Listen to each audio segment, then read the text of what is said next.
pledge allegiance to the flag of the United States of America and to the republic for which it stands, one nation, under God, indivisible, with liberty and justice for all. Roll call, please. Vote. Here. Lozano. Present. Hack. Here. Wilczewski. Here. Raiders. Here. Ungazer. Here. Spears. Present. Teeling. Here. Quorum is established. Do we have any amendments to tonight's agenda? No presentations. We're just going to wait until we get to the RFP part. Okay. No public hearings or any citizen comments on items that are on the agenda this evening. Hearing none, I'll entertain a motion to approve the consent agenda. Move. Second. Roll call, please. Please second.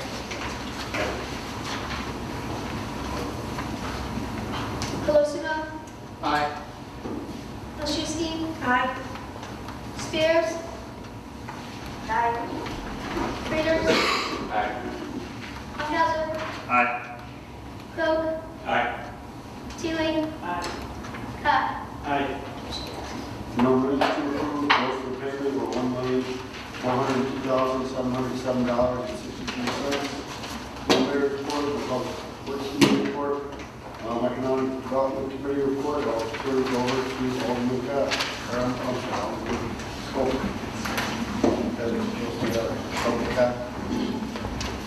We have a motion to approve an ordinance adopting incentive programs for construction of new homes and authorize the mayor to clerk to execute. So moved. Second. Comments or questions on this one? Yes, ma'am. I just want clarification. I'm looking at this, and then some of the fees that are going to be waived are our water connection and our sewer connection fees. And I guess I just had a concern that, well, here we are with people that have had houses and been living here for so long, and we're putting all these extra fees on. And I know we're trying to entice new people in, but does that seem fair that we get more of a break to that? Or am I mixing apples and oranges? No, I think you characterized it correctly. It's almost the exact same format as what we're doing with the build program. So in fact, with the build program, the water and the sewer connection fees are the first two to be rebated. So it has the same effect. Yes, sir. Just a question now, is there a potential for a conflict between this new program and the build program? No, they're mutually exclusive, so you only can do one or the other. Okay, so if somebody saw a spec house that the builder received, the waiver for, and wanted the build program to take effect, they couldn't do it. Yeah. So the point is, somebody who might be actually pulling somebody away from buying a house because of that potential. No, build programs are more targeted to the buyer.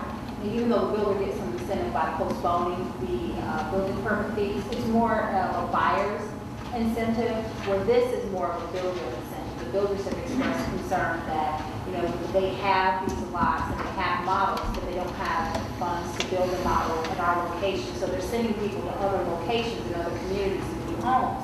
And we could potentially lose a buyer if they go to another community and say, oh, this is really nice. They like to have their product on site so that people can be enticed to buy at that time. Now, the other thing too, I know there's a limit on the number of homes. Is there a time limit on this? I think we get a maximum number, so it's a total 15 for the model home and 30 for the home. So that's citywide. I'm going to support it. I think it's worth a test. Anything to stimulate our economy, keep people working is obviously a good thing. So I'm willing to try it and see how it goes. Now, we're not looking to replace the build program with this, is that No. correct? This is going to be a companion program. Correct. Yes, sir. And one of the nice things about this program, which it doesn't really apply to the build program, is that there's the incentive for the builder, the carrots on the stick. You get your one spec home, but then you got to do 10 more before you can get your other one. It's not like you can just line up and ask for all these spec homes, ask for all these incentives. You get one, and then you gotta show us the goods. You gotta show us that 10 more have materialized because of the one. And once you get the 10 more, you get the next one, and then 10 more. So it's a nice, we discussed it to me, I think it's a nice balance, and it doesn't give away the farm, but it gives the incentive to get these, our goal has been to fill these subdivisions, not these new ones, so. Anyone else? Roll call, please. Raiders. Aye. Spears. Aye. Delosino. Aye. Bunkhauser. Aye. Luschewski. Aye. Teeling. Aye. Koch. Aye. Hut. Aye. No Public Safety Committee report, Administration Committee report, 2 items. I'll read the motions. I'll entertain a motion to approve the tax levy estimate for 2014 to be used for purpose of conducting a public hearing on the tax levy in the amount of $3,833,677. So moved. Second. Any comments or questions on the tax levy estimate? Just for clarification, this is what we're publishing. We're going to approve the actual number later on. Correct. This is the first step in the process. Roll call, please. Spears. Aye. Delosino. Aye. Bunkhauser. Aye. Luschewski. Aye. Teeling. Koch. Aye. Hut. Aye. Raiders. Aye. Next, I'll entertain a motion to approve a resolution for the redesign of the city website and authorize the mayor and city clerk to execute. Second. And I believe the vendor is here with a short presentation. Yeah, we've got Brian Hall that introduced me to us to show us a couple of the different websites that they've done in other towns, and then they answer questions or they answer questions. That's the proposal you have.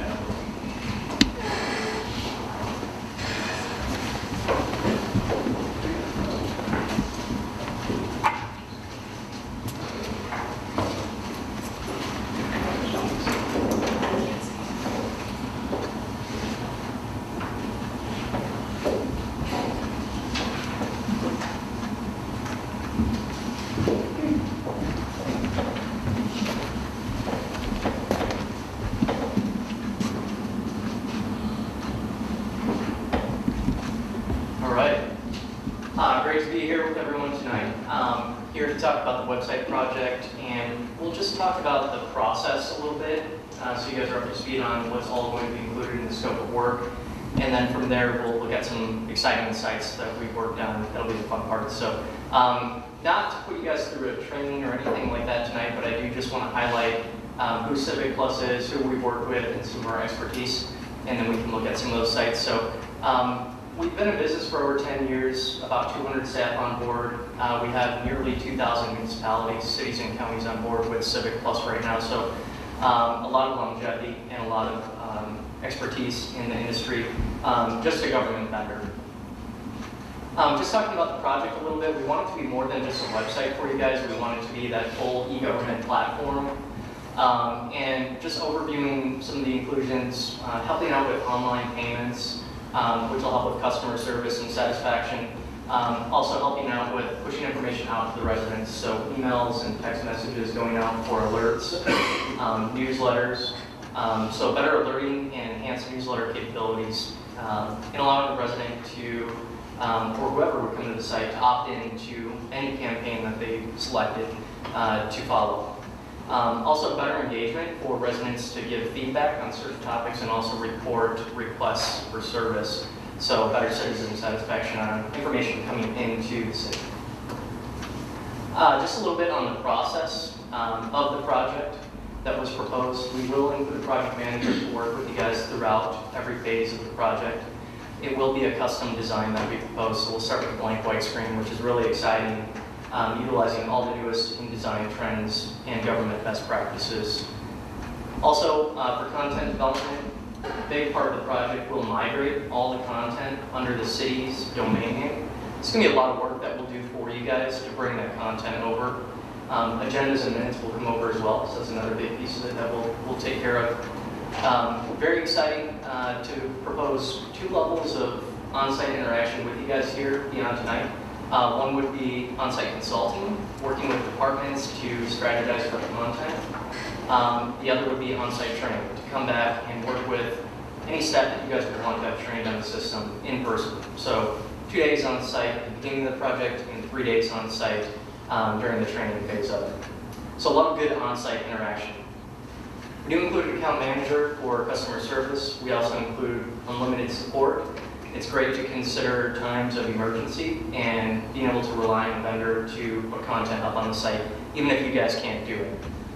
Also, continued upgrades and enhancements. Anytime we build or change anything, you guys will just automatically receive it. You'll always be on the most current version of the system. And thinking about some other items, ADA compliance, so being very strong with disabilities compliance. Also, online interaction for your staff, for online training manuals, videos, self-testing to stay proficient, so helping out with potential staff turnover in the future and not always having to pay for training. We do a lot of client sourcing of functionality as well, so as you guys come up with new ideas and our client base of nearly 2,000 clients comes up with ideas, they submit those ideas to us. So this is a government community of technology that you guys will be using. System will be hosted. We have rollover and redundancy, main data centers out of Kansas City, Missouri. We have secondary in Omaha, Nebraska, and tertiary in Manhattan, Kansas. So a lot of redundancy, disaster recovery, virus protection, intrusion detection. Security is a big topic nowadays. So that is all there for you guys. And then also redesign of the site every 4 years. So as time goes on, every 4 years, the site will be redeveloped by our company. It's built into the pricing. And you guys won't have to worry about what are we going to do 4 or 5 years from now, what are we going to spend. It's already built into the proposal. Okay, so that is my portion in the overview of the proposal. Let's go ahead. If you guys have any questions, I'm happy to address them regarding the scope of work. And if you don't, we can look at some sites that we've worked on as well.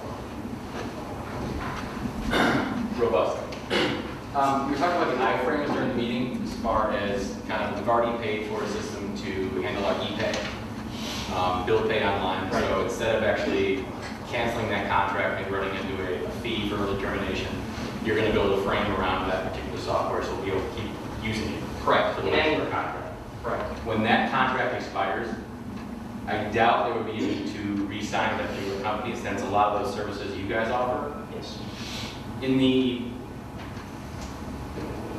the transition period from one service to the other, I'm assuming you guys have done that before, going from one vendor to another. So it would be one day you just turn it off and all of a sudden we get a payment through Civic Plus. Yeah, there will be a lot of hand-holding. Yep. Okay. The account manager would be that process. That's the one thing I didn't necessarily see in here, but I wasn't looking too hard because I wanted to ask you in person. Is there, as far as the rates that we're paying on the use of that service, is that going to be comparable to what we currently have for our eBay? It should be. Okay. It should be similar. Okay, cool. And then as far as security goes, the iframes that you're going to be building around the services we pay for with a separate vendor, they have their own security, all that stuff. Do you think, I'm just kind of thinking from a Home Depot perspective, do you think that you building a frame around their particular frame or their particular software in the middle, will that improve or possibly degrade the security of their own website? It should improve because you'll have ours and theirs. Okay. So when people are prompted for a payment screen, there will be the HTTPS that will be secure? absolutely. Now, will there be a stamp on every page that involves a payment system that says it's been tested through Norton or whatever it is? If you guys wanted to set it up that way. Is that something that most municipalities do, or is it more of a, if you feel it's necessary kind of thing? I mean, I understand if something goes bad, it shows on you, not necessarily us, but I'm just wondering. Right. Is it going to be a storefront with the little credit card logos on it? It's going to be secure with the, pretty much all of the enhancements that I would assume would come from a government website, I would hope would be on it. Sure. In terms of the online payment itself, that would be ran through a PCI compliant vendor, so we won't even touch the online payment. Right. We're not the expert in that area, so we'll lean to them. Vendors that we work with, and that you guys would choose based on the rate and the type of payments and the volume of payments that you'll be looking to take in. So all of the security and disclaimer at the bottom of the site, that will all fall upon their payment portal. So I'm assuming that you wouldn't be giving us bids on business that isn't PCI compliant in the first place, Right. Cool. That was a very, very robust answer, thank you. Synergy.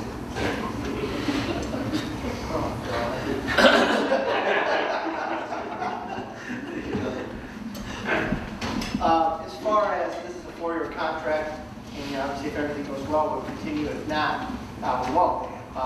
So the question becomes is who owns the content? Does the city own the content? We own the domain. We own the content. You go away. We still own the website. Yes, And this- all the content, documents, images, graphic, it's all property of the city. Okay, so if you go away, our website doesn't go away. Correct. That brings up another question. If for some reason in 4 years we switch another vendor, all the stuff that we've installed in the back end, the stuff that everybody else doesn't see, like shared calendars, instant messaging between departments, task management, all of those things, not that this has ever happened to you, but is there a way to either export or download those so that we can then put those onto a different platform? Or is that something you've never experienced because you guys are so awesome and they just switch? Turnover is rare, to be honest. And if you guys were to want to, leave, we would work with you to make sure you have everything you need. So we would put essentially a staff member on the project for you to leave, and they would work with you. It's only a day's worth of time or 2 days worth of time to make sure you guys have everything. So it's not like it's put on a CD around the mail to you. You actually have a project manager for departure. Okay. So. Anyone else? We want to talk about like the contract part, these part of the contract, or we're going to go through the rest of the presentation. These are part of the, Let's talk about it now. I know when we were in committee, we talked about how we were structuring this, and we looked at a 4-year flat fee instead of an escalating contract. I'm looking at the staff memo versus the contract form that's in here. I want to make sure that what we have in here is exactly what we had talked about. I do see the flat fee, $3,900 for the maintenance fee, and then the memo has a different number than what the contract has on page 163 of the PDF. And I just want to make sure that we are talking the same numbers here, the $28,248. That's our flat fee for the initial contract. I think 1A in the memo, Mr. Hallback actually amended the contract per the admin committee's recommendation and submitted it to me, and I forgot to change it after the memo. Okay. So the memo is higher than the contract is correct. Because I know when we first got the presentation, the rates were actually reduced coming in from what the original tag was, which was pleasing. It had already addressed some of the comments that I was going to bring up about reducing the escalating fee and the actual base rate fee. So I was pleased that they brought in a lower rate, and then this is actually negotiated even down lower. We are working on that 4th year, so we'll automatically get that. We can, if we choose, have the entire site redesigned, because this contract incorporates the 4th year. That's one thing that we want to have in there, that will automatically get that with our contract, regardless of if we continue future or not. I like the contract as I've seen it. I'm glad that the prices, we've been able to negotiate that down a little bit. And that includes the elimination of the increase in the annual. Exactly. We have a flat fee, which made a little more palatable to us in terms of knowing what we're going to come in across.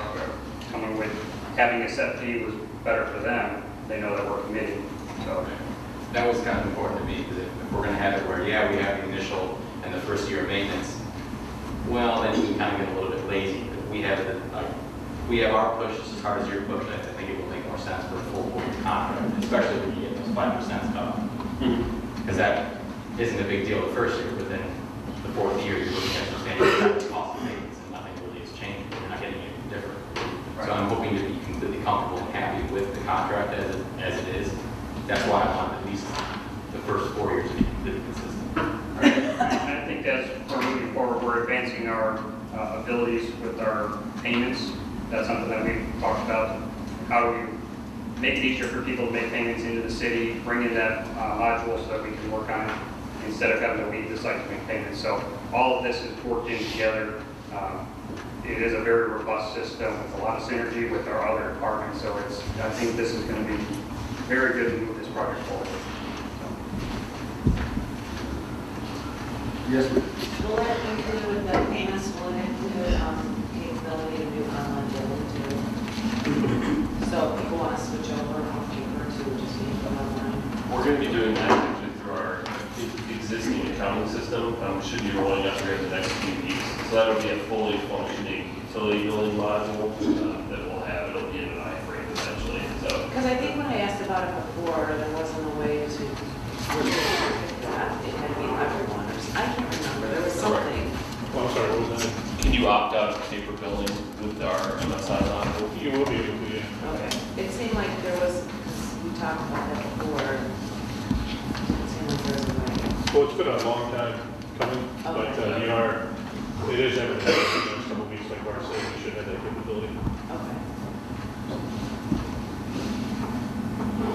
Anyone else? And you were going to show us some. Yeah, love to show you guys some examples of our work.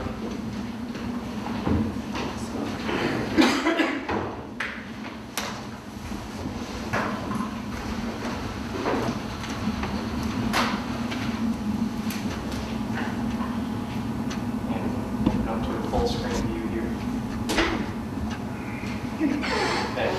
So keep in mind, we're on the projector, the color's not going to be as vibrant, and it's actually somewhat black and white compared to the monitor.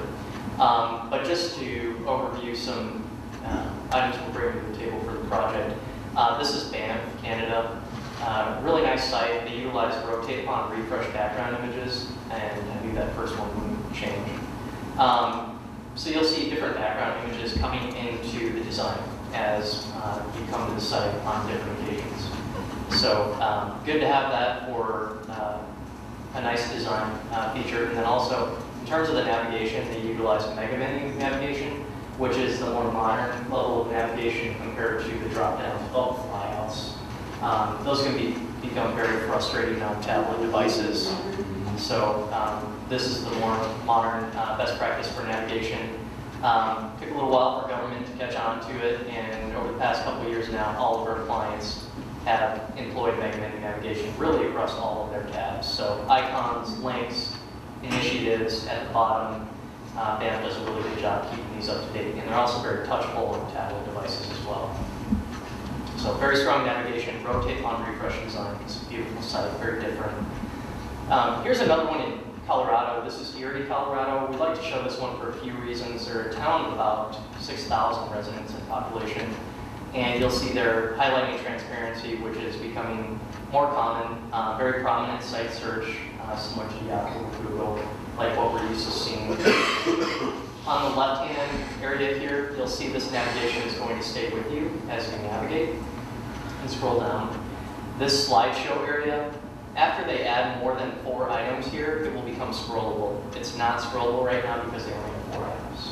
So once they add 5 and 6, you can actually touch it and scroll. It's really nice. It's similar to functionality that residents are used to working with now, like Pinterest and things like that. So very strong spotlighting abilities. And then clickable areas on the home page as well, whether you want to display your news items with a nice graphic, calendar, and a connect area here that highlights things that they're doing in the website, like photo galleries and placing agendas and mapping and social media, things like that.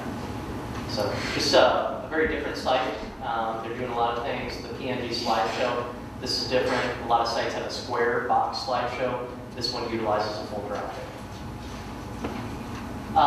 Another site I wanted to highlight here would be Lombard, Illinois. Scroll down to the bottom. They've been with us for about 10 years now. You'll see this site here, and I wanted to talk about mobile capabilities because it's such a big topic right now.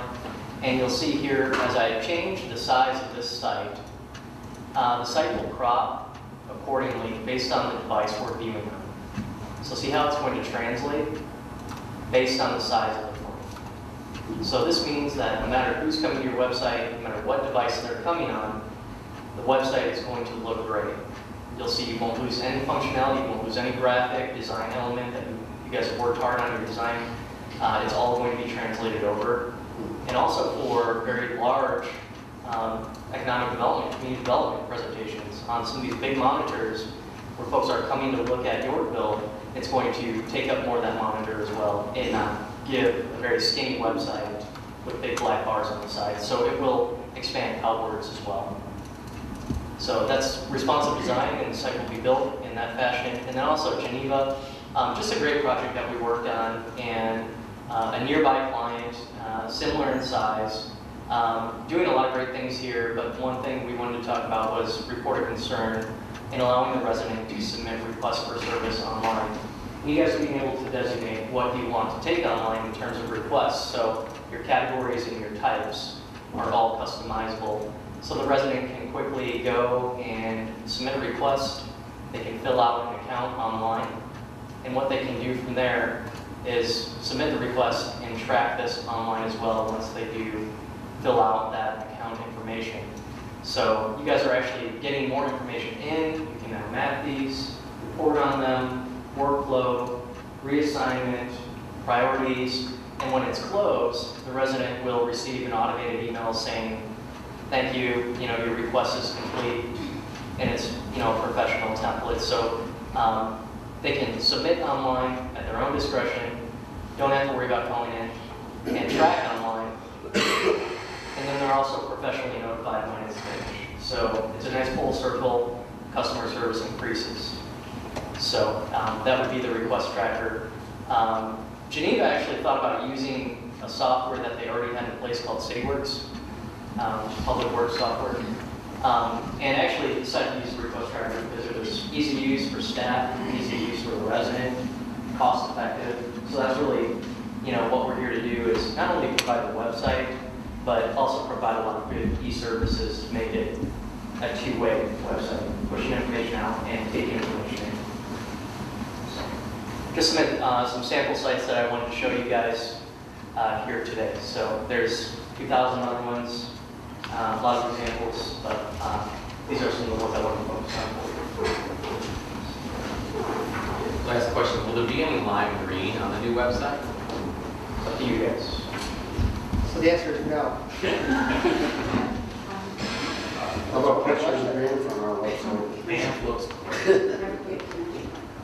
I have a quick question. Regarding the request tracker, if we wanted to have an anonymous way for people to register complaints, a lot of people, they call in, they don't want to say my neighbor has a weed violation. Is there a way to do that through that system? There is. Okay. It would just be configured that way at the beginning. So Okay. I'll take a note of that down for the project manager. If you guys want that, they would build it that way. So I know we did something we talked about, having a mobile app so that it can be brought in if you're out and about. It just makes life a little easier for some people to bring it to our attention, but okay, cool.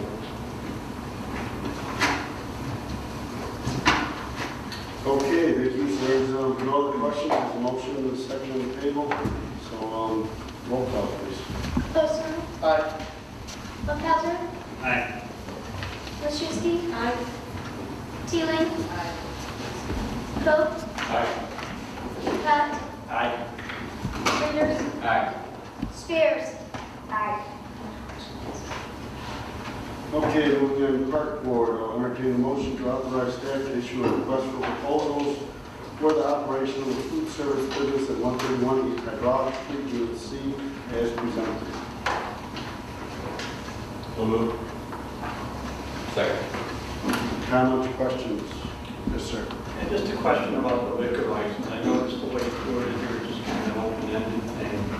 I guess I don't have a problem with it if a restaurant comes in and just serve liquor, but I would have a problem if it's packaged liquor. I don't think that's really appropriate for our riverfront. Now, if we leave it the way it is it at the discretion of the mayor to determine which license? I don't know if anybody else has the same concern, but just the thought of somebody going in or buying a 12-pack, walking around the riverfront, I don't know.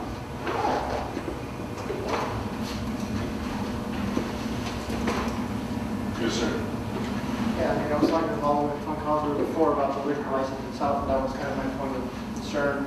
I agree. It's a restaurant that's going to sell you some wine, you're going to have a glass of wine in the restaurant. I don't really have a problem with that, but I have sort of the same thought, somebody buying their 24-pack of Natural Light and walking around Riverside Park here in their box, I don't know how I feel about that. So I don't know if we can make it restrictive to where it would be like a restaurant, open container service license versus packaged liquor license. I don't know if we can do that or not, but I feel much more comfortable having that option versus packaged liquor. Yeah, anything can be added to the RFP, I just want to add to that this is only the RFP itself. Right. So we'll be getting a bunch of proposals, we can make further excursions to that. So, Joe? I guess my question is, when we had those 4 or 5 businesses that approached us about moving in immediately upon River City Roasters failing, wouldn't most of them fit the majority of these requirements you have in the RFP? Like any one of those? Would they fit in there? Yeah, wouldn't they kind of fit pretty much all of Yes. these requirements? Yes. Yeah, I just want something in there. So I don't think it's I don't really think it's my turn to be picky. I trust your judgment on getting somebody in there who's going to bring their own clientele as well as support the people that are already there on the course and like me just stopping for ice cream. I have the utmost faith in you. I wish this would have happened 2 months ago. I want this now. So whatever you're going to do, RFP it, just do it. Do it. You have a question? well, there were 3 comments I wanted to make sure were included as part of the RFP. It's in Tim's memo, it's the park board recommended changes in red. It's the second page of this memo. So there's the change to 14.8, 14.9, and then the fee section on there. None of those have actually been incorporated into this RFP document. So one of them deals with liquor, obviously, which is what we're talking about. But Kathy had reviewed the language suggested by park board. It did not make sense from a legal perspective, just the permissive nature of may. Park board wasn't necessarily looking to approve or have review and approval authority of a specific liquor license type. They just thought that it would be issued as long as the mayor would be okay with it. So shall is definitely the correct verb in there. 14.9, with approval from the Director of Parks and Recreation, be added to that section. Staff is fine with that, Kathy was fine with that, so that can be For added. 14.8, you said shall is the right or may? Shall. Okay, because In the document, Oh, okay. it says shall, in the memo it's may. May. Park board had recommended it to be may, but the correct form would be you shall. shall, okay. 14.9, we didn't have any comments. We thought that could be incorporated, so that would need to be either amended in the motion or just consent given to Kathy. But then on the fee, from a staff perspective, we wanted to make sure that the city council had reviewed specific park board recommendations, which is to give the renter the choice between 2 fees. We don't recommend that. We think that sets the city up to a major disadvantage when we approve a proposal. Even though this is an RFP, we have the ability to review and approve it later. We thought that it would be better to just pick one, make it clear, and then there's not any confusion when we're actually reviewing the proposals. And also, we don't want to give up any leverage that we have. More money. Yes. So we do not recommend that you incorporate that specific approach and change of the permit. Keep the rent at 250. Don't worry about it. Dodge the 5% if you hit 500. Keep it 250. Keep it simple. All right, so we don't have to make any amended motion on any of these, right? Then we'll want to approve. Well, technically 14.9 you do. With the approval of the Director of Parks and Recreation. I'll defer to Kathy. It's an RFP, just give direction. There's no formal requirement in an RFP to begin with. So they give us the direction, and that's the way it'll go. Okay, 10 and 14.9. We're going to leave the fee the way it is? Yes. Regarding the liquor license, going back to that there, we don't allow alcohol in parks. Right. Except on special events. Would it not be just possible to put a specific license type in the agreement, shall be permitted X type of license? Basically restricting it to only being allowed to serve within the building. Even, I know they've had outdoor dining, outdoor seating at that facility. I'd rather not have them be outside sitting, having a beverage, because they could walk out with that. If we're setting policy that we don't allow open alcohol in parks, with the exception of special functions, does that set us up for creating a problem? Can we restrict that by putting in a specific license? Yeah, it doesn't hurt us at all because the way our liquor licenses are set up, they're premise location based, so that's used in an enclosed structure. Then if you want to go outside and serve on the patio, you're actually required to get a patio license. So, and then within, I think it's even the state laws, it has to be generally within a cordoned off area. So we couldn't say that the entire park is cordoned off unless we had temporary fencing up. But did we remove that? I know we talked about the restriction of the enclosures for the patio. That was not a The reason it's not good to specify and just leave it this way, we have numerous liquor licenses, we have beer and wine. Right. So let's say somebody applies and wants to be a little martini bar in an enclosed, but you in your RFP, you said only, class of beer and wine. So my recommendation is let's see what proposals bring in. You're going to accept the proposals, you're going to review the proposals, and you're going to control it. To the extent that you make a recommendation, what you propose, then it falls to our resolution.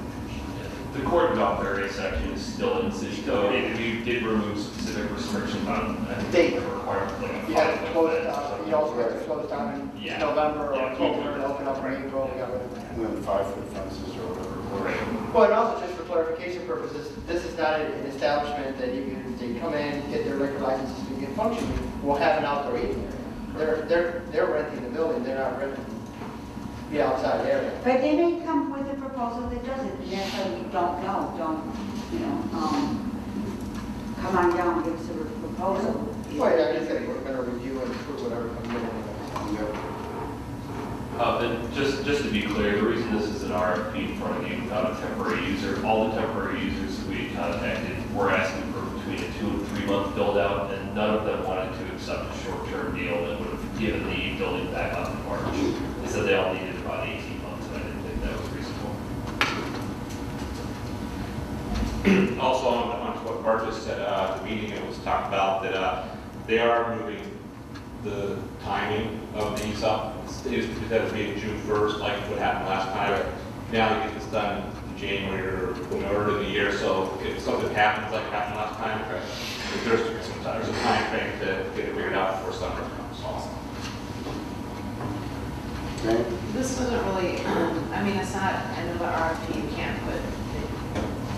I just thought that, because we did have some issues, maybe it would be something that we have to have included in the lease, that if they, housers or the roasters didn't show up, they didn't open, that there's a fee for them, for people. That would be something that would be in the lease, right? Yeah, it could be a mandatory. We had a mandatory operation covenant in the leases that we did have. Oh, Yeah. So it was really Yeah, it would be So it something. wasn't very effective. correct. Yeah. So they can partner.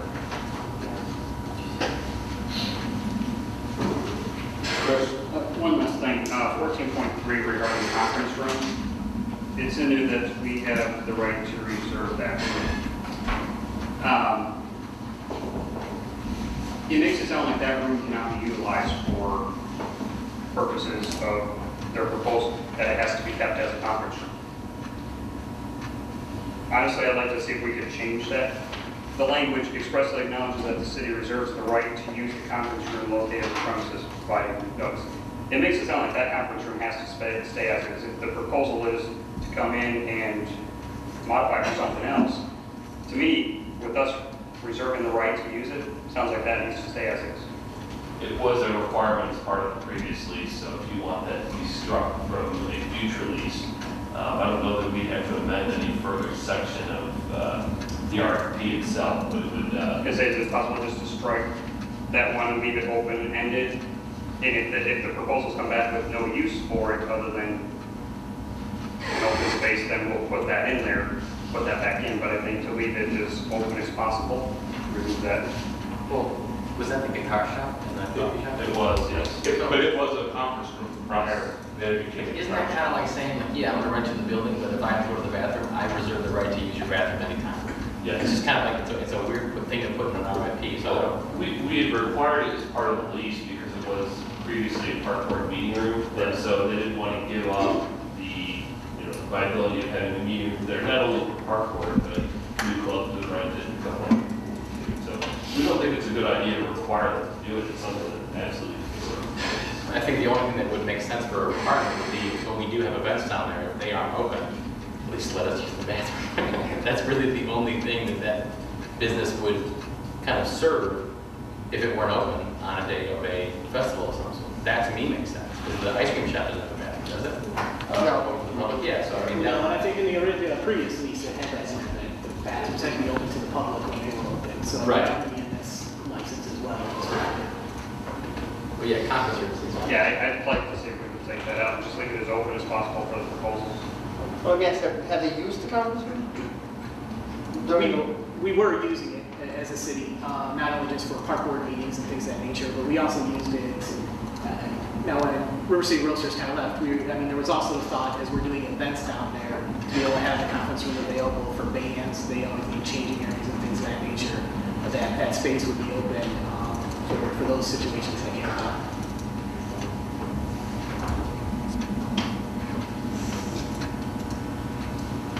But to the point of if we needed a band or something, we could provide an enclosed tent if necessary. We could overcome that. That would limit something. I agree, I think some people are going to pause and rent. On that one. Now, since we started utilizing the art building full time, have we, as the park board, still used that space? Or have we utilized the art building? No, we haven't been down there just because of the condition and things of that nature. Okay, so we're not currently using it, have not been using it since we've had the facility on the other side of 47, correct? Correct. Okay. Do you foresee us ever having to use that conference room? I think it would be nice to be available, just for any reason. Obviously, I think the biggest reason would be as we do more and more special events down there and things of that nature, it would be valuable to have. But we can always work around it. It has been used by Illinois Whitewater Association, Illinois Paddling Club. When they come down and do events there, they will sometimes ask for a closed training space to be able to do, first aid and rescue type classes. So, if it's a large group, obviously they're going to meet up in the structure or speak in the park, but they have requested it in the past. So that was one of the reasons why it was required as part of the last program. The benefit to us having it is it's going to draw people into that business if we're going in there and using it. So there would be a benefit to the business having us come in there for things like that, because people will be spending money on their business. But would it be a benefit to the business if they have a little restaurant and the Whitewater people come in, the business can rent their room to the Whitewater? They make a little bit of money on renting their room, and they get people in, and they can sell them some sandwiches and wine or whatever it is that business sells. Personally, I just think that from a business perspective, if I'm a business owner and I'm looking to expand or move or find a location, that's a big restrictive covenant inside this lease agreement that I have to have this meeting room available to the city. What if I wanted to, like the guitar shop had their guitars in there and all, whatever, just something different than besides the meeting room, you're kind of stuck. So personally, I agree with all the fuck ups, but I think we get rid of the conference room restriction. They're renting the building, it's their, or at least licensing the building. It's their building, they're licensing it, they use it for their purpose, and that's that. And the paddlers need it, they deal with the licensee. Yeah, nothing in the existing lease agreements that prevented them from renting it to private parties. It was more of to make sure that there was space that could house a small group, and then obviously the city would get, to use it for free, what we needed to.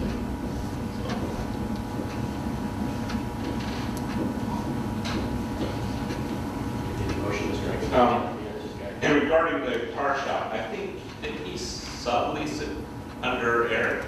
He did. That's what I thought. He came to park, Eric came to park board and asked to sublease that guitar shop. Licensee can't sublease. So that's why we would go with a license, not a lease. Well, I'm just saying that's how it worked last time. He came and asked for permission to do that with those. Right, and that's the nice thing about the license. Yeah, companies, we control them.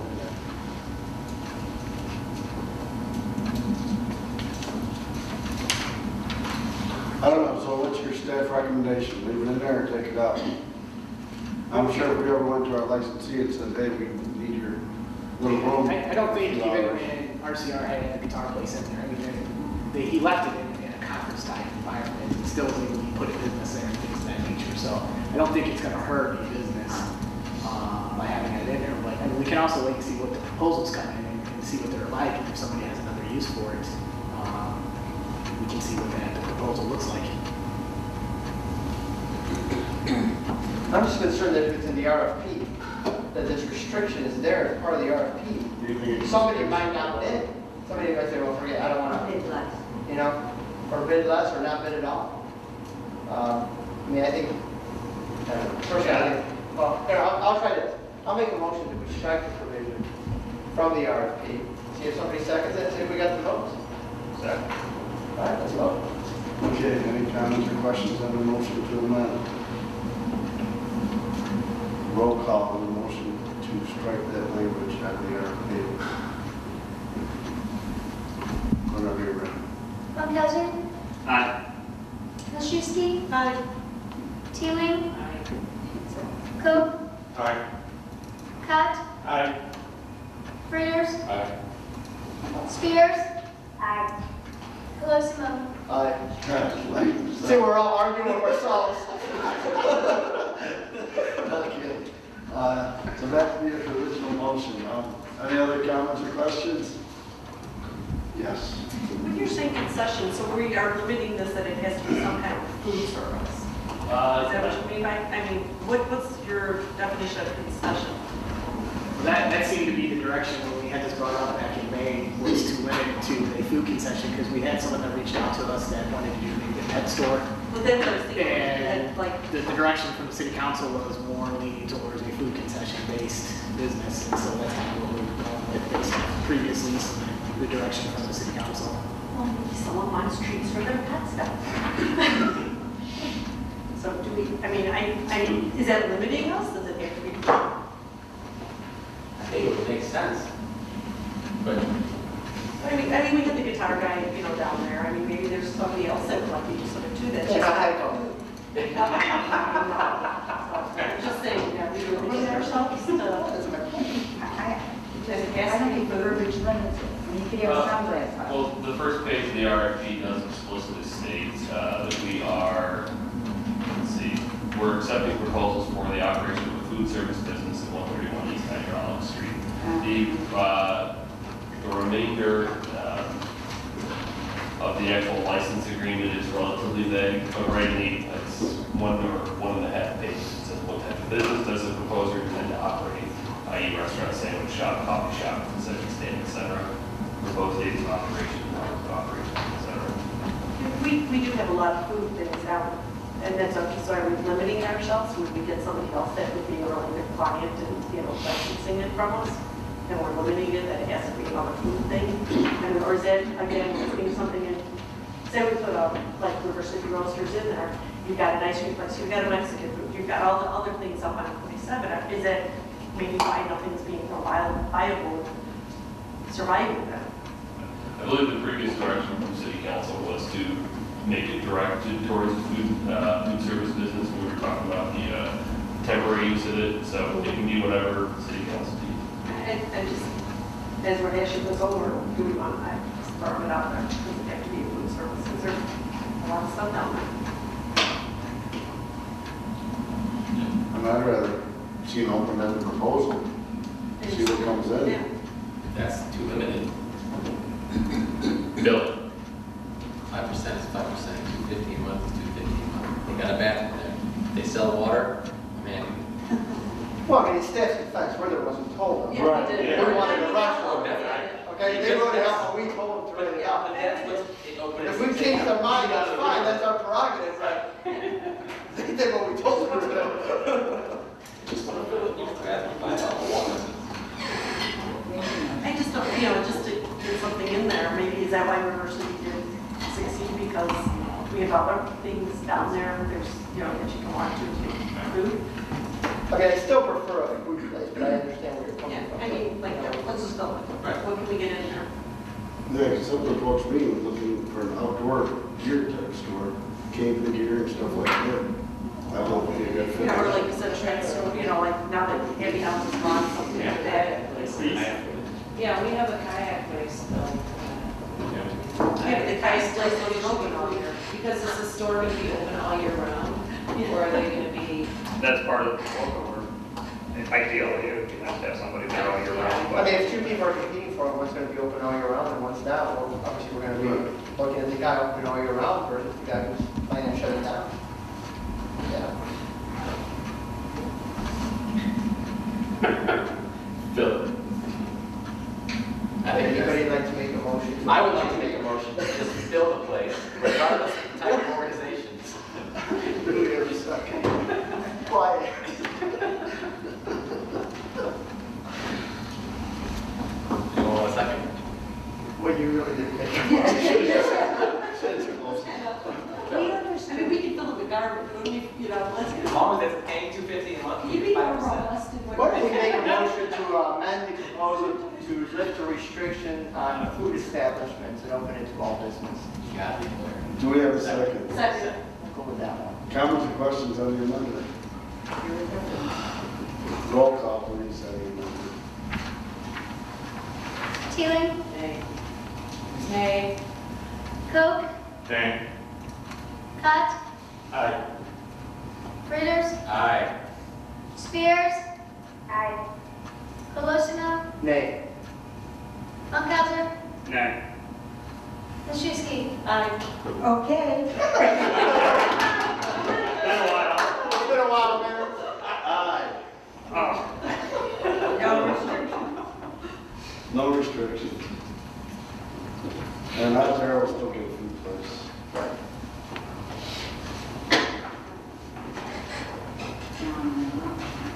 Now, back to the main motion. Any other discussion on the main motion? Go ahead, Mark. To be clear, the fee as currently drafted is $250 plus 5%. You- Go ahead, Ken. Just, the reason I think why they raised it a little bit was, Whitewater is a 1/3, Tim.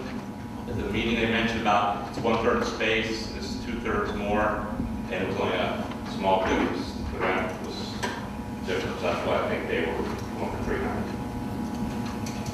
Just, that's why. That's what I was looking for, is was there a justification for the recommended increase? The amount of rent for a little spot versus a bigger spot was pretty close. That's what I was wondering about. I have no problem with 305%. That's still a deal. Still a deal. Phil? Do we need the amendment for that? No, we don't need, Oh. we don't need. We'll All take right. it. Now, the direction is 300 plus 5%, strike section 14.3, and no restrictions on the use.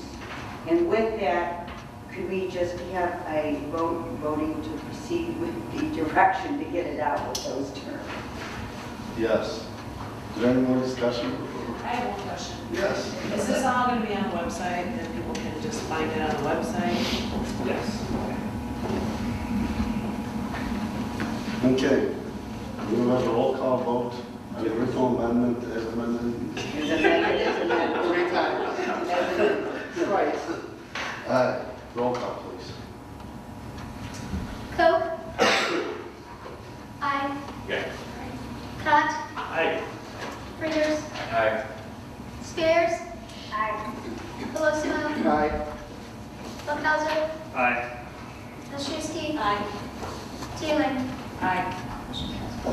Next, I'll entertain a motion to accept proposal and award contract for the Stevens U Bridge Park Baseball Diamond Safety Nets RFP to Northern Illinois Fence, Inc. in the amount not to exceed $72,485 and authorize the Director of Parks and Recreation to execute. I'll move. Comments or questions? Yes, sir. Well, I guess I question I mean, $72,000 is a lot of money. And I guess I'm questioning the, and I understand why, but do we really need it? Is it a problem? I mean, $72,000 buys a couple squad cars. I mean, really, when you think about it, you're talking about fence. So I guess that's my concern. Have we had injuries? Has this become a problem? I mean, you park by a baseball diamond, the window might get busted. We all know that. I mean, it used to happen at old St. Mary of South in Berman all the time. So I guess That's why you left. So I guess that's really my question. I mean, it's $72,000. Is it really a pressing issue? I believe it is, and the cars get. Well, you don't count. You're a baseball guy. Yeah. But honestly, I think the design of this park was poor to begin with. I mean, you have a play area, a playground area, right in the center of 3 ball fields. And you spend any time there, and balls are constantly flying into that play area. I've been there many times where, I mean, you just cringe because kids just. Would it be cheaper to put a campus over the play area? We talked about that too, but the problem is there's like 2 separate play areas with a path right in the center. So I mean, you really have to divide it up, and I don't know if that's saving you anything. With this solution, I mean, you're solving every problem they have out there. Because you also have problems on the sidelines. The grandparents and older folks come to watch their kids play, and balls are flying. I mean, I've seen high fly balls where grandparents are sitting on the bench oblivious, arguing with their husband or whatever, and balls come bang right on the bench. It's a baseball game. Yeah, but you know, Carl, I mean, the sad thing is, I mean, 2 years ago, I just went to a wake for a 12-year-old boy in Oswego that was killed in baseball. You know, here I cringe every time I see it, and the balls come so close. I mean, I didn't understand, I didn't think it would be this expensive either. But the problem is, I mean, we gave to our engineers and checked with other park districts, and they say you have to have poles that are rated for 90-mile-an-hour winds. And that's what really drove up the cost. So yeah, I mean, there's definitely a safety issue out there, aside from property damage. Yes, sir. You know, I look at this park, I know the park very well. I've looked at several other parks, done some research. This is not much different than most of the park complexes around have multi-field systems, parking, playgrounds. There are many of them that have closer parking structures and some that have play structures even closer. I mean, as I said, you're going to a ball game, you know that there are going to be balls that are moving around. The idea of an overhead canvas does make sense to an extent. I understand the concept of the trail in the middle. That does complicate. That was my initial thought. Put a canvas over it, drape it. You can do a lot of things with that. But we have playgrounds that are missing play structures. You know, we've removed systems. We have ones that are failing, close to needing to be replaced. This is play equipment that could go into other parks. If you park a car next to a play field, you have to expect that there could be some problems. If we have any claims against us for damages to vehicles? We've had, no, because I think we initially, when it started happening, we were just kind of told it was part of the So, which it does fine, happen all the time. So that mitigates that one.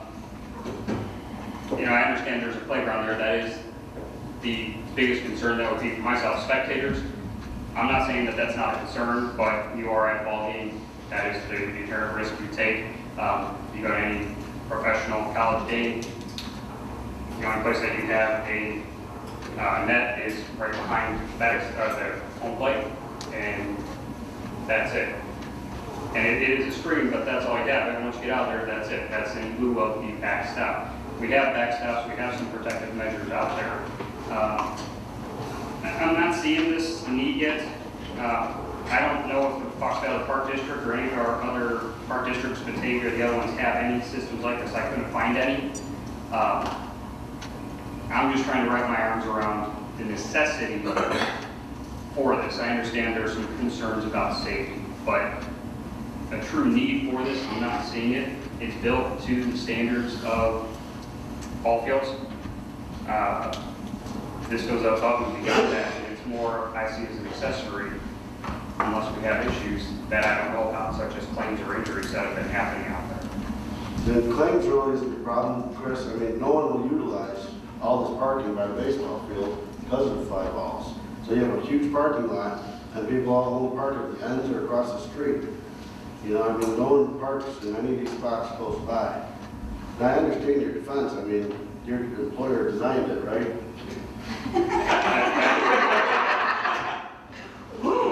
I called that behind the design because yes, I didn't know the design. I did that. Anything else, sister?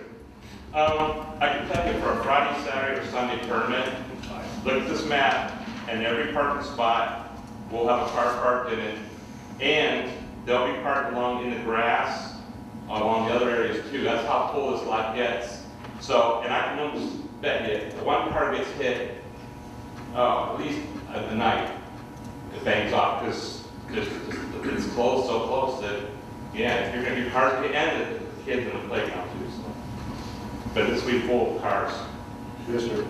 Well, I sent Tim a note saying, why don't you just expand the fencing on top of the backstop? Because I've seen some of these black ones where they're kind of like half moon looking things, kind of come over almost halfway to the pitcher's mound. I'm thinking, why don't you just do that? And of course, my uneducated in the ways of the Parks and Rec department is that any kind of extension on top of the backstops would still involve considerable amount of construction as far as more supports, probably replacing, which is one of the things I hate doing is wasting money. But, or undoing something. I hate taking those back roads to go a longer distance. I would much rather just kind of fix the problem as it sits. So as I'm looking at this from a more of a, okay, forget the $80,000, think about it in 3 different ways. Number one, protection of the kids that are playing in the playground. Like you said, the last thing you want is a kid to get knocked in the nose. Number two, you have the people who are watching the games, but not people who are watching the game they're watching. I'm concerned about the people watching the game this way when there's 2 games going on in Eldon. That freaks me out. I don't have any kids that are old enough to be playing on these fields yet, but that to me does sound like a crappy way to spend an afternoon. And then the third thing I'm thinking about is the parking. If you're telling me they're not even parking over here, they're parking on the grass, or they're actually parking on Kennedy, that's a little nuts. From what I understand, at least as far as how last year went, baseball tournaments make the city of Yorkville money. So if we want to be more attractive and basically fill up the schedule before the snow even melts, I think we have to kind of look at this as a way of, okay, how can we offset this versus the amount of money that we make? I'm not saying we raise the price for, $1 an inning per game, per tournament. I don't know what's going to help out, but I do know that this place makes money. I do know that it's packed every weekend, even when it's raining, there's people sitting in that parking lot waiting for the rain to subside. I think it makes sense to look at it from a money standpoint of, what are we going to earn if we take away those 3 dangers, the cars, the kids, and the bystanders? I'm just like anybody else. I want the city to make money to make my roads awesome. And obviously, if we can make this place a little bit more awesome, there might be a chance for more money. Well, I think everybody's answered the question. The place is packed already, without the big $72,000 tax. It's not deterring anybody from coming and using the field. But It's they're not booked, it's packed. People are fighting to rent these fields already. Yeah, so use that as your advantage. Make it the way that they feel would be the safest. Add on a fee and cover it before we even say yes, go ahead and do it. I think it makes sense to look at it from the way, okay, this is what we have to look. I mean, I'm glad everybody. People balk as far as the fee increase. I'm glad everybody's concerned about public safety, because that brings a little warmth to my heart. So when budget time comes around and we ask for a couple new squad cars, I hope everybody remembers about the little brown-eyed children playing baseball with their big Disney eyes looking up at the public asking for their fences. I'm going to vote against it. It sounds like it's going to pass. So if everybody's so concerned about public safety, instead of worrying about 3 baseball fields, let's get our officers some squad cars that actually work and aren't breaking down and being repaired every other week. And that's a little more important for public safety. So I'm going to. I understand that, but in the big picture, it's one big pile of money, and it's all taxpayer money. And if you ask the average resident today in Yorkville, do you want to spend $72,000 on fences for 3 baseball fields? My guess is, and I'm not psychic, is the vast majority of them would say absolutely not. So I will be voting no. Chris. Do we know what the current height is of the actual backstop part? It's 20 feet. 20 feet. We're going 30 feet high. So it would go another 10 feet up above the We're going 10 feet up. And then it would go another 22 to 24 feet as you go down the baseline. Until you get down towards the end to about like the first base and third bases. How high is a typical pop fly go that's going to make it out to this parking lot or into these areas? How high would that pop fly have to go? 60, 80, 90 feet? I mean, that's, we're not resolving the problem. We're resolving those that are basically a foul ball that's coming out at a 20, 30 degree angle that's going to go and shoot out 200 feet. The straight up pop flies, we're not resolving those. We're not going to resolve the issues that we're having between the fields, or if there are issues between the fields, resolving the ones where the ball is going to be flying out 100, 200 feet. Not, and in issues that are right next to the fields. I'm not trying to downplay that there are some potential safety issues here, but it's still not going to resolve the issue fully. True. So. Katie? Well, because if they don't rebuild it, they're gonna come, they're coming. I agree. It's out there, they're renting it. I've sat through years of baseball games, years of fields. If you're a game, you pay attention, you know where to park the car. I mean, my car doesn't have that ball, so you didn't park there anymore. So I'm kind of torn for you, I want the kids to be safe. And I can understand kids, little kids playing in a park that's in the middle of all this are not going to be, my youngest one, he and Carol was brothers, and we'd be in the park. They're not going to work for it. Is there going to be more economical to move that park somewhere else on that property, if that's the problem? Instead of doing the fences? I just think, I know there's liability, I don't want anyone to get hurt, but you're at a game. I know someone who just went to a Hawks game, got hit in the head, and is totally debilitated. Hawks are releasing their responsibility there. It's the Hawks. They're not going to put more events up. So, and I'm with Carol, we can use that money in other spots. So I agree. If that's the biggest issue, is we're concerned about kids playing in the playground area, which I understand. Can it be moved? Why is it have to be moved? I'd have to look into it, but it would probably cost similar to actually move all. You think it would cost And $70,000? out there, I'm not 100% sure what they put it at. We have limited space as it is out there, we need to move it to. I don't know, I think it's a motion about this. I understand what you're doing to keep kids safe, but I think if you're a baseball parent and you're one, you've been in the fields and you just know what to watch out for and you pay attention. But yeah, just to answer Carla's question, I think the average citizen would say, yeah, you already mind spending that much money on netting. But then say a kid does get killed out there, and they come to you and say, you could have prevented this for $72,000 and you did it? But I get that, okay, but the argument of, let's protect the children every time you want to do something, I mean, you got to look at the problem, like I said, you want to protect the kids, let's get more police officers, let's get more squad cars. That's going to protect the kids, not some foul ball coming out of a 10-year-old's bat. So what are we doing? We're only going to protect the kids at 3 fields? Then let's appropriate $1 million, and let's put these nets up at every single baseball field we own. If it's that much of an emergency and we have to protect the little children, then let's appropriate the money and put this fence on every single ballpark we own. Or do we only care about protecting the children at Bridge Park, but not the children at the other parks? Let's select which children we want to protect. My vote's still no. yeah. They, Well, I think it's just because of the location of the park and I think that's why. Take out the park. That would alleviate a lot of. It's a ballpark. And then use that equipment in other parks. There you go. We're done. Chris. I mean, if we're really concerned about protecting people, let's put a helmet on everybody that comes out here. I mean, it's going to be a lot cheaper to have rent a helmet out there so you can put a helmet on people. We're talking about trying to protect people here, and that's what this comes down to. Personal property and the residents. But I'm not sure this is the right way to do it. We haven't explored all venues. We haven't looked for costs for what it would take to put a net over the playground. We haven't looked at what the cost would be to relocate or take out the playground. I'm not prepared to accept this because I don't think we've gone through all of our options yet. Jake? How long has this been open, this park? Around 2007. Okay, and is there any documented injuries there of children or in any way, shape, or form? I mean, would we do that? Would we follow that through?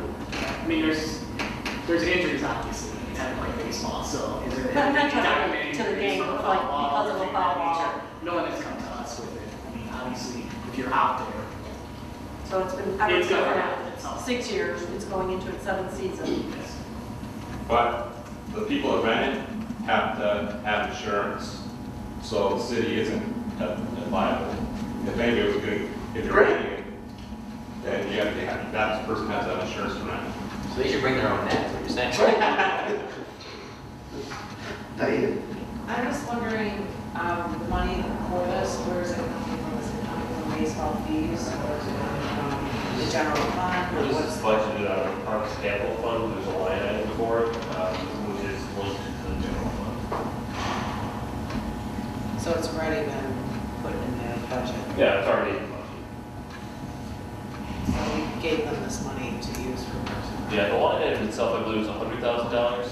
It was 108,000. It was designated for Bridge Park, so. I mean, This was designated for Bridge Park for capital improvements, Yes. not specifically netting, but for capital improvements in general. And I know part of this discussion in the past was parking lots, additional fields, and expanding the facilities as a whole, Yes. concessions, et cetera. There was a list of projects that we put together for that $180,000 budget line item. I think we had originally estimated this to be $50,000, but after talking to Tim and the park board, they said that they would come up with things out basically to figure this out. So, this, so part of my question is, this is money that the city gave to them to do capital improvements, and I think this would be considered a capital improvement. Yes.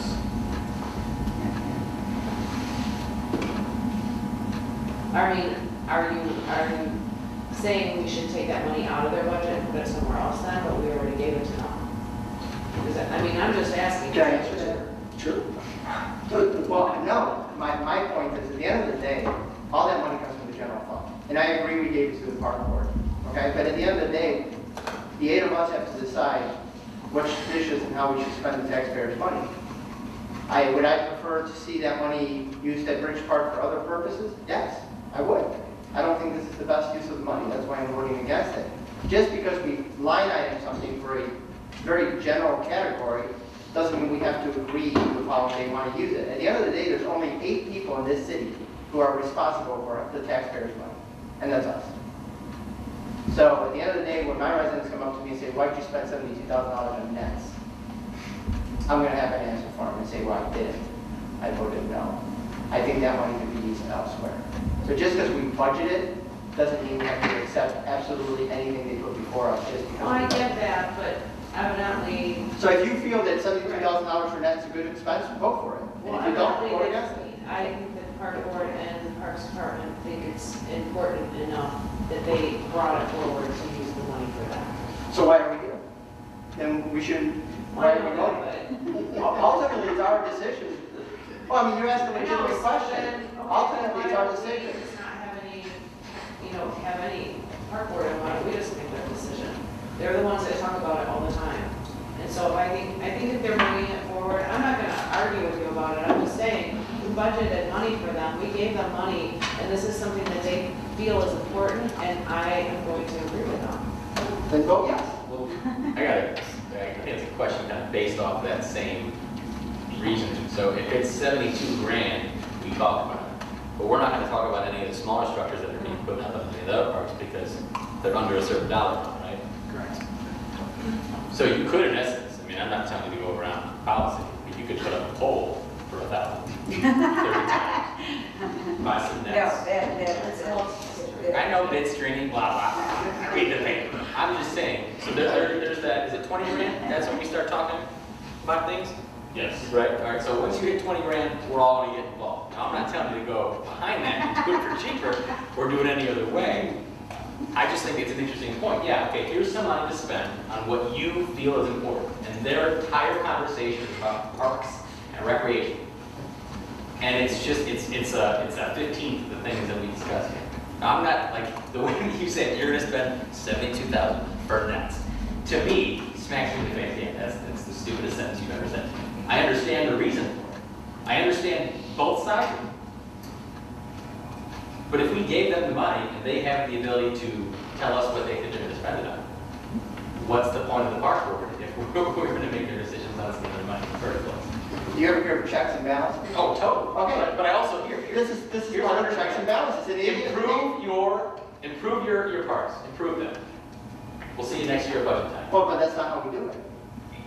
We have more In involvement this in that. instance, it seems like their attempt is to improve upon a system that's been successful. It's a successful program right there. Parks and Rec do a fantastic job of keeping that place packed. Sure. How do you improve upon something while minimizing a few of the potential areas of liability? And if there's one thing I've learned as being an alderman, is that you do everything to CYO, to CYOA. You want to cover your butt all the time legally, because the most expensive part of your budget that has no cap is legal fees. So in this instance, yes. Yes. The only thing I've learned is that the only reason anyone does anything anywhere as part of a municipality is to avoid getting sued. Is 72 grand an investment in not paying more legal fees? So what about all other fields? That's my point. You can't pick and But this choose. is the field that where people won't park over here. This is the field where there's actual people who have been in this room at games, watched a ball bounce up a slide, which means had it hit the ground, if it had enough force to go up a slide, it's obviously a little bit harder than a 10-year-old bat. Well, this all comes down to Alderman Cop. I see this people.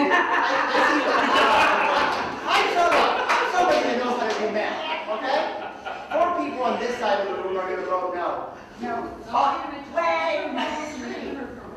I can see Alderman Cott's head spinning over there. So I hope he takes into consideration his vote. This is a tie. Baseball mayor over here. I can tell you how he's going to vote. So I think I've said everything I had to say at this point. So Good job. I hope we vote soon. Good job. And Rose, you can vote however you want. I was just assuming something I probably shouldn't have, but we'll see. I don't know if I was jumping together or not, but just remember, this is a small expense for this great facility. So it's a $1.5 million facility. So I mean, in the whole scheme of things, this is a small investment. But now, the state spent how much redesigning this dam over here and rebuilding this dam, and put in the safety steps?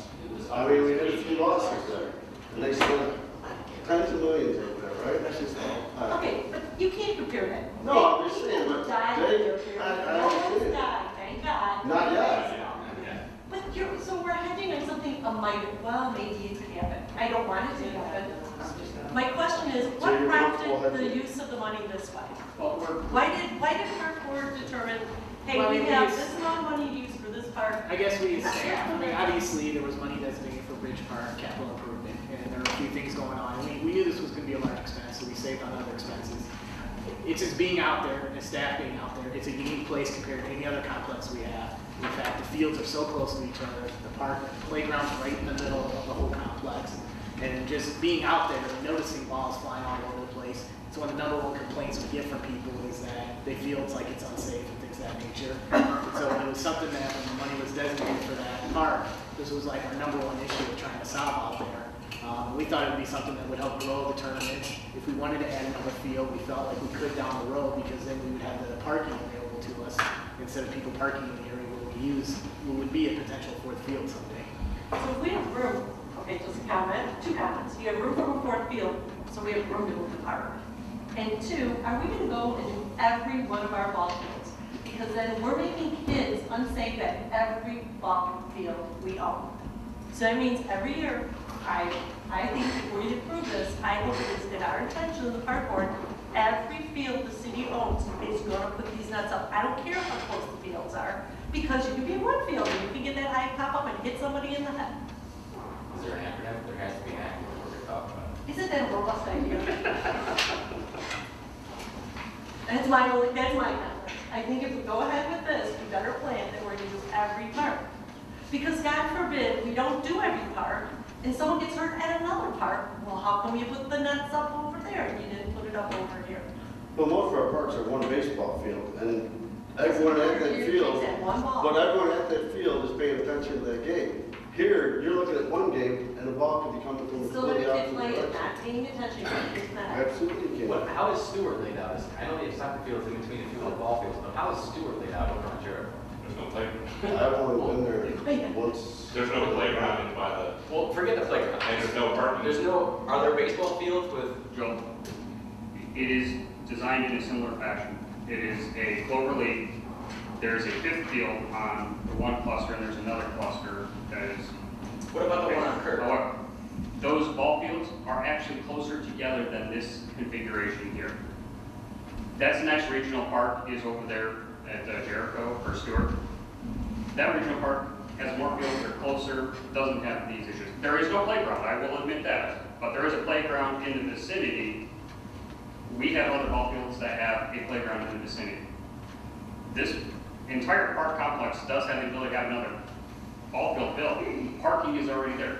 This is an over-built parking lot. So if people choose not to park where they, feel afraid of their vehicle being, fine.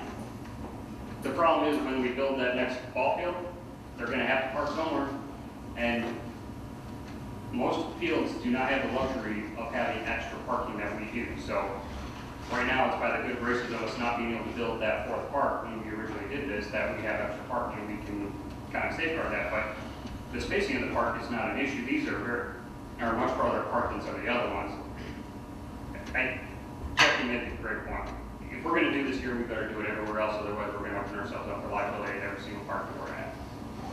And if we're going to CYA for the entire city. And how many ballparks do we have that we would have to do this to? What's our total amount? How many other big stops would we have to do this to? You know, offhand? Around 20, or between 13 to 15 fields. I almost think this needs more, it needs other options, because from this perspective, it's, oh yeah, just throw some nets up, it'll be fine.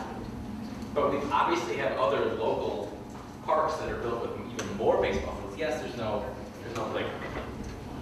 Maybe the next time we discuss this, there should be an option for, okay, we'll net over the top of the play structure. Because there's a peak at the top of the swing set, well, put a pole adjacent to it and string it out, and the kids are protected. That's one area that we're worried about. That would probably be a lawsuit that would be kind of somewhat evident, who knows.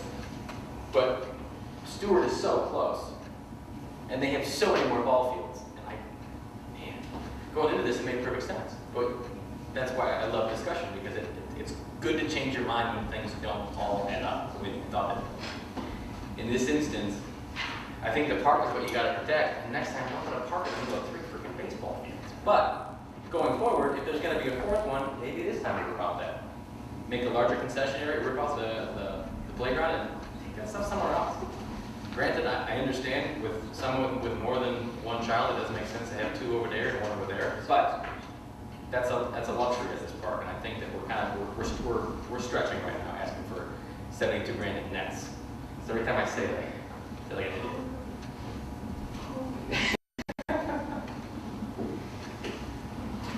Yeah, I'm familiar with Stewart.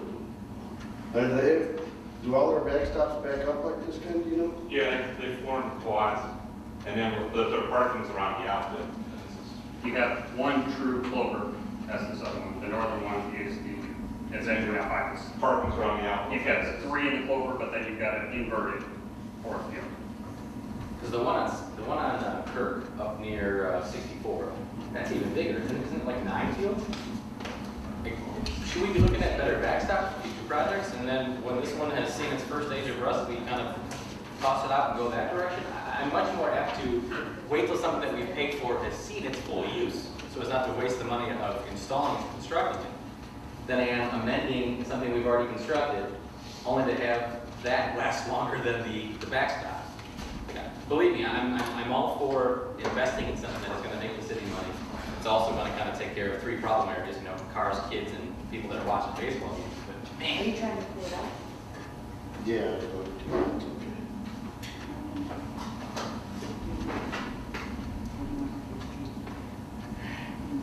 Stewart Sports Complex. What's the one on Kirk called? That's, West side. yeah, what's that sports? But that's East Side Sports. Or East Side Sports. East Side Sports Complex. It's two clovers. So I'm just, quick rough calculations, if we do, say, we have 15 ballparks, it's $365,000 roughly. Can we budget this in the future to cover everything? I'm not saying we gotta do it 1 year, but, that we have the intention to do it. Tim, how much we gaining on this? 10 feet higher? So you're getting 10 feet above the backstop and then 22 to 24 feet as you go down the fence lines. Are there any other fields in the area that have these kind of fences that we can go look at? Or, I mean, I can definitely go and take some pictures and send it to you guys. I just, is there kind of any ball parks around? Like, maybe you could let us know where they are. I mean, I've sat at a lot of fields, I've never paid attention to how tall the fences are, because to me, they were that tall. Sure. Because I've been at, a lot of these that you talked about, but my son's played at years ago. Yeah, I can definitely go and do the research. But I would like to see one that has this and how they're configured compared to this. Right, is it possible we could take a listen and get some more information of other parks so we can make a better decision? I'm sure, I mean, they're all over the place. I know Troy has very similar, they have 3 or 4 fields in the center, I mean, they have fences.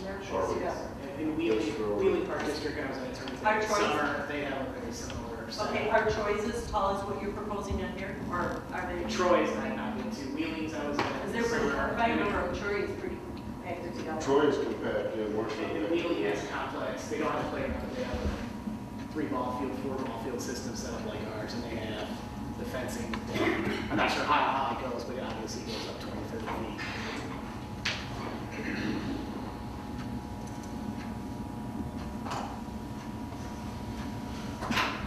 Anything else? Let's move on here. I think I make a motion to table this, so we can get some more information, so we can go look at different parks. We can do that. You make a motion to table? Yes, I'd make a motion to table this to. Get some more pictures or information, that's fine. Cook second, roll call. Wilczewski. Aye. Teeling. Future date. So future date indefinite. Coe. Aye. Scott. Aye. Reuters. Aye.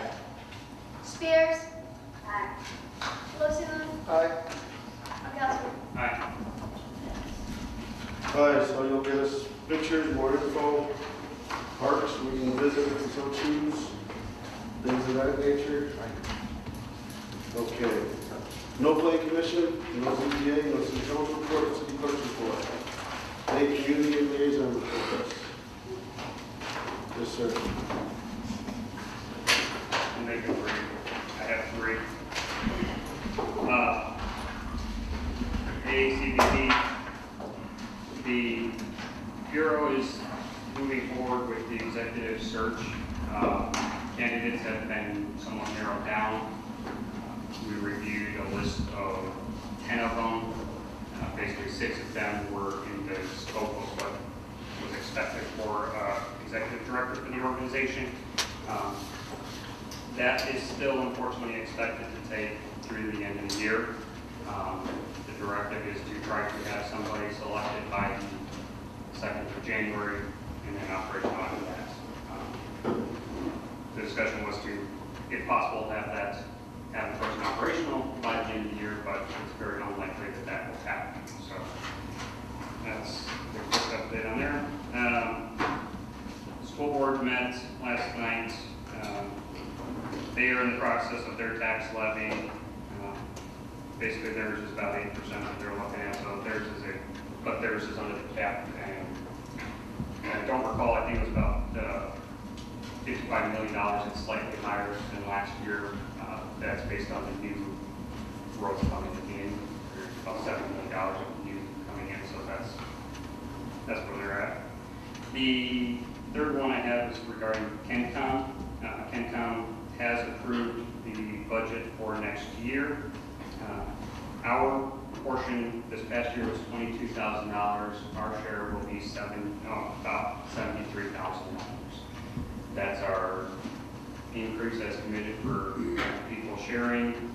It also incorporates a 2.5 full-time equivalent addition to the staff. They're adding communities, shouldn't our costs be going down? I'm sorry? They're adding communities to Kent, shouldn't our costs be going down? Actually, that's the reason the staffing is going up. More services being provided, more staffing being required.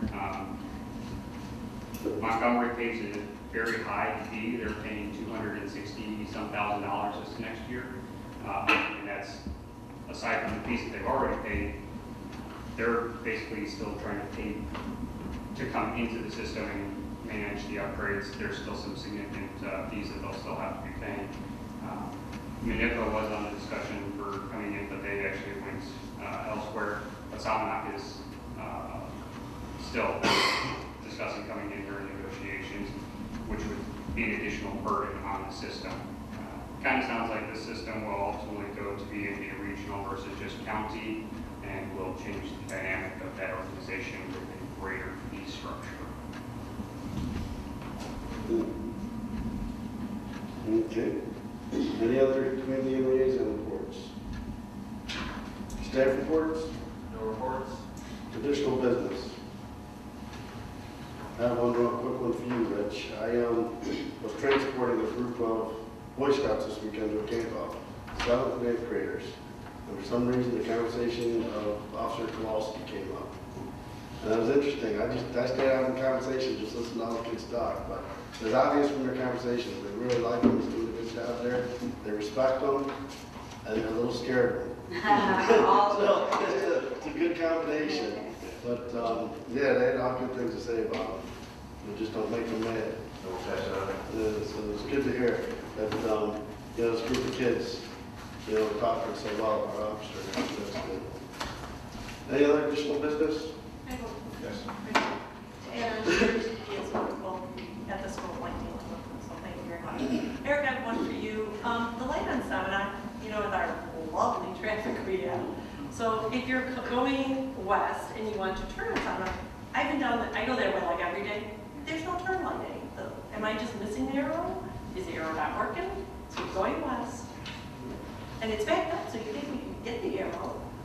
On Salmonac or on 47? Right, to turn south. Not Game Farm Road, I'm sorry, Game Farm Road. I'm on road. Okay, I go out Salmonac. Game Farm Road, going west.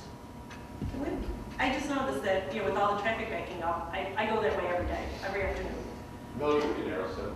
I got like 2 days in a row, I'm like, what's with the arrow? I will take a look at it. Yeah. I just didn't know if that would alleviate some of the, because now it's starting to back up going west now too. We'll take a look. Okay, thank you. Any other additional business? I got a quick one. Yes, sir. This one's for Tim. Egg hunt was amazing. I had people that don't normally come up to me actually come up to me and say, hey, we saw you at the egg hunt. That was probably the coolest thing my kids have done here. Seriously, that was very, very cool. So all the staff that was involved in that, please extend my appreciation. And also my kids slept very well that night, so thank you very much for making that happen. But if nobody ever attends, even if you don't have children, I don't want to make you sound creepy, but to watch 400 kids all with flashlights trying to find 6,000 eggs is probably one of the more humorous things that I've ever seen. And then the kids that didn't find anything, somehow city staff would kind of find them and put some eggs in their basket and kind of feel like they weren't complete losers. So thank you very much for that. That was seriously the coolest Halloween event that we go to that doesn't involve tears. So good work. Anyone else? Don't we have a construction project just starting to kick off on Game Farm later this week? Utilities? Yes, we do. Yeah, we do. There's going to be a press release next week in the paper, and your resident letters are going out today. It's on Facebook. It's utility upgrades. It shouldn't affect traffic, so we weren't shouldn't. So we weren't going to go full blown with it until it happens. It's a pre-project. Yeah. No, that's cute. Just a comment. I don't know how other communities are, but sometimes this construction seems so unorganized, and I want to know who's running it some days because I just don't get it. I don't comprehend it. I feel sorry for everybody, all of us who have to drive through it. It's to a point like I dread coming from my side of town which we need more stuff so we wouldn't have to come on the side. It's awful. I have to do it every day. I have to go from Circle Center to Castle Bank. I read it. So I feel sorry for everybody who's affected, for all the police officers. I just don't get it. It just seems like it could do the state, the contractor, something, they could be a little more organized or neater or something. It actually is very organized. It's a very complex project that has to be done in stages in order to even keep what traffic we have going. I know, it just, Because if they would have gone straight north on 47 and just went through 34, I this is know, beautiful compared to that. I know it is, I'll tell you. And thank you, like Eustace is. Sure. It's missing curbs, or gutters, or whatever you call them. Sorry, I've got lots of comments about that. Otherwise, it's much better than it was, thank you. Well, they are getting them, right? Nope, No, why? nope. Down in the flat parts, we did on the hills, to try to channel the water, but we did put in storm sewer on the west side of the road. There, in order to put curbs in there, we would have had to lower the roadway. It would have required a whole rebuild of the whole roadway. That would have been much more So expensive. it's a little funky looking. Yeah, that don't come, that one of the curbs. Like where the curbs go. You won't even know Sidewalks. when you get the grass and the sidewalks all grown, it'll pretty easy in there. Okay. Anything else? No executive session, any other citizen comments on any item? Ron, anything to share with us? Anything to share with us? You sure? Thank you. Meeting adjourned.